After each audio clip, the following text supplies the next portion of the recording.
Hörmətli tədbir iştirakçıları, hörmətli şəhid anaları, şəhid ataları, qazilər, veteranlar, vətənə aşıq olanlar.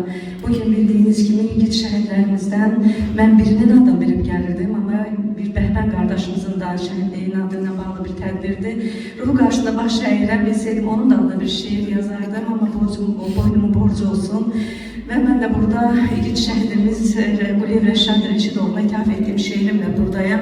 Ancaq hər bir çıxışda özümə borc verirəm qeyd edən ki, biz əgər bugün bu qəhrəman vətənimiz, bu anamız, məmləkətimiz Azərbaycanımızın vətən torpağında şəqrəq addımlayırıqsa, aydın səmada nəfəs alırıqsa, məhz bir zamanlar mən fəxr edirəm ki, Azərbaycanlıyam deyiblər. Qarabağ bizimdir, Qarabağ Azərbaycanlı nidasıyla çıxış edən və bu nidanı 44 ilə təsdiqləyən Cənab Ali Baş Komandana və onun dəmir yumruqlu ətrafında sırf birləşərək bizə qalibiyyət yaşadan müzəffər ordumuza, cənnətlik şəhidlərimizə, yara əzalı qazilərimizə, hər birlərinə bir borc, can borcumuz var. Eşq olsun vətən belə igid oğullarına, belə igid qəhrəmanlarına ki, onlar belə bir vətən uğrunda canlarını hər zaman fəda etməyə hazırdılar. Fərq etməz hakim ta o başına, bu başına qədər özünü fəda edən, canını qurban edən bütün şəhidlərimizin ruhu qarşısında baş əyərək igid şəhidimiz, polkovnik leytenant Quliyev Rəşad Rəşadoğlu'na ithaf etdiyim Aman uğrunda adlı şeirimi buradan sizinle bölüşürəm. Müəllif, Jurnalistlər Birliyinin üzvü, Qızıl Qələm mükafatı layıqlı, vətənpərvər şair, nazlı yazar olaraq. Bugün ad günündür, igid şəhidim. Eşidib bilənlər təbrikə gəlir. Ey qartal baxışlım, cəsur ikidim.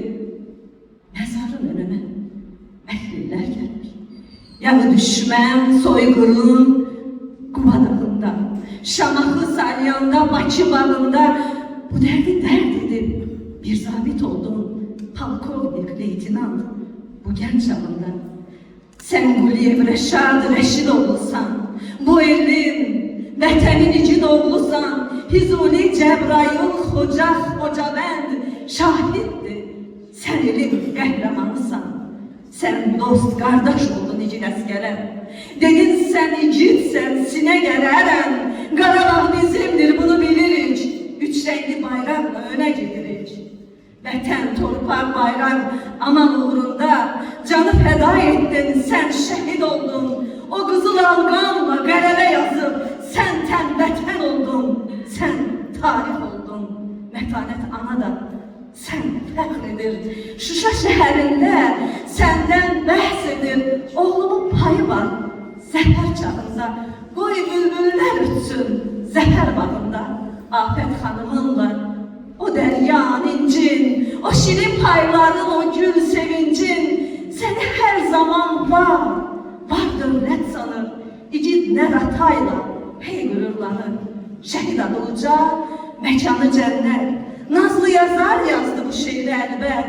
İstər ki şəhidlər unudulmasın, gələcək nəsillər qürurlansın, gələcək nəsillər qürurlansın. Bütün şəhidlərimiz